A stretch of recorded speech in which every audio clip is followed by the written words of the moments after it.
that the majority have neglected because they have been lied to into believing that man-woman has nothing to do with his own development and the purpose of life on this planet.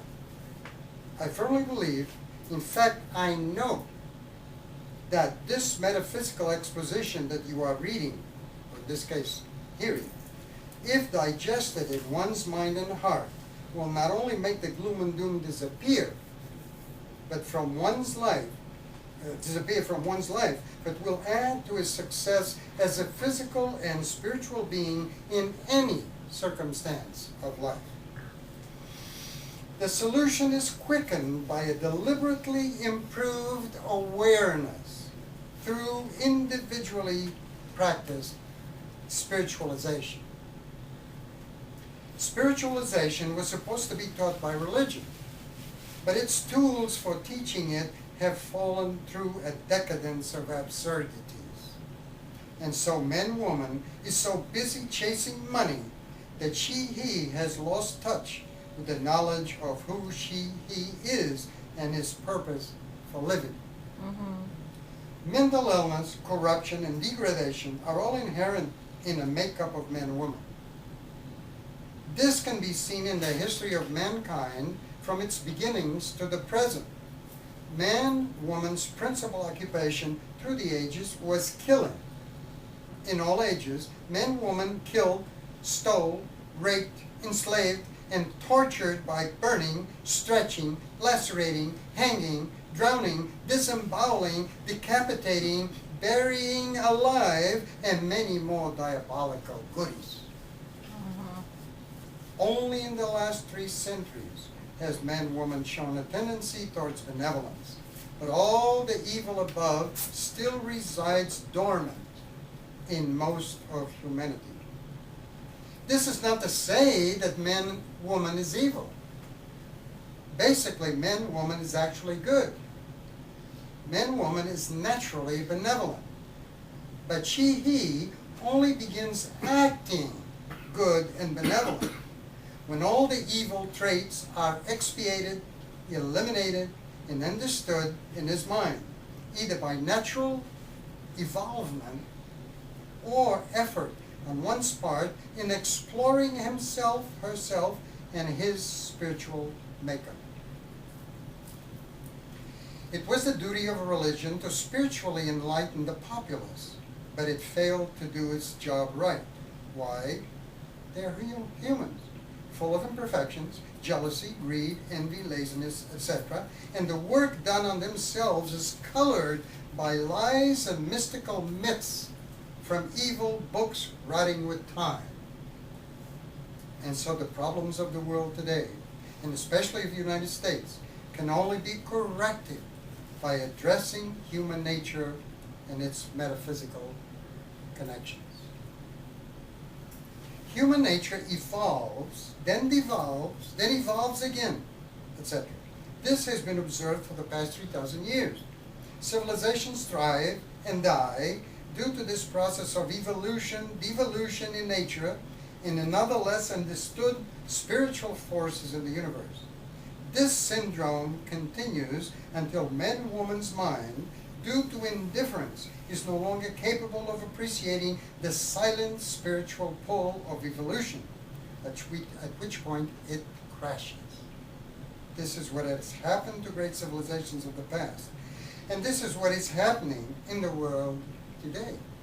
It's not the economy, the status of real estate, Maria, nor unemployment. It's a built-in process in human nature. Here's an example through a simple observation. My avocado tree gave me many avocados 5 years ago. Last year it gave me only 3. This year, many are growing again. Nature does this with everything. I've said it before in my writings, and I say it again, that everyone pays too much adoration to science and tries to invoke it to prove everything. The fact is that all one needs is personal, unbiased, and unconditioned observation. For all truth is within you. Science proves one thing today and disproves it tomorrow. You know, they can cure, for example, indigestion and nausea with natural, the root of the, what's the root? Ginger? Yeah, that you made me the tea? Ginger. The ginger. It's a fact. They've been doing this all over the world for years and years and years. And now the corporations like Monsanto and all those other guys, to make the money.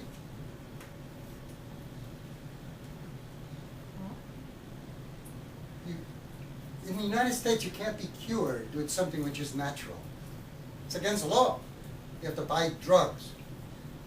Why? Because science hasn't proven that, what's the name of the herb again? Ginger. Ginger, yeah. They haven't proven yet that ginger does the job right. So, in humans, I believe, no, I know, there are forces in concert with the wisdom of all the minds in the universe that impel a society to evolve, and then, not having the vigor to take or comprehend the top step, the society devolves with a crash. Now, this has been happening for the past 3,000 years. And this is what we are experiencing in the confusion all over the world. We are experiencing a devolution in order to have a greater evolution later. So this devolution that we're experiencing is an opportunity for you to evolve. Get ready for the evolution which is coming.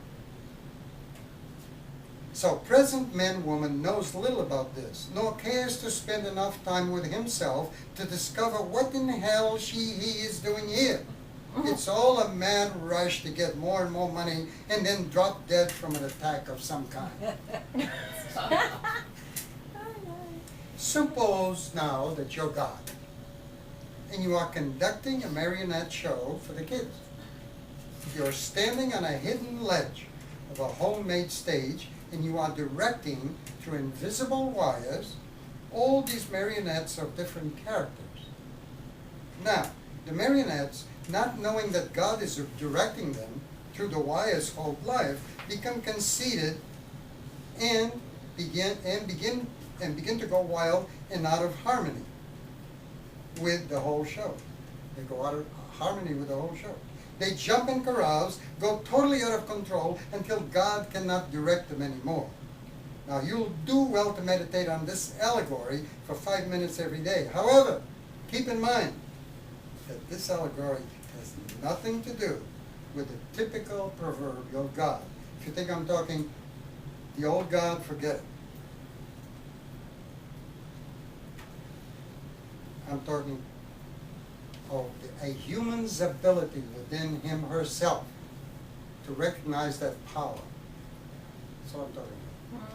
And that's why what I try to bring out in course number 5, self-transformation to personal magnetism. I will introduce you to the graduates later on, and I'll talk a little bit about each one. You can see this direction in the vegetable world and in the animal kingdom. Animals living in the wild do not break animal ethics. They are guided as what to eat, how to survive, how to take care of the young, and they don't get sick. And if they do, they instinctively know what to do.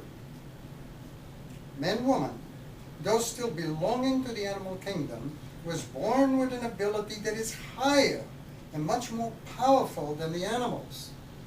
But the very power that gave the animals the directions to know how to proceed correctly separated itself from man-woman to allow man-woman to recognize his own ability of self-determinism.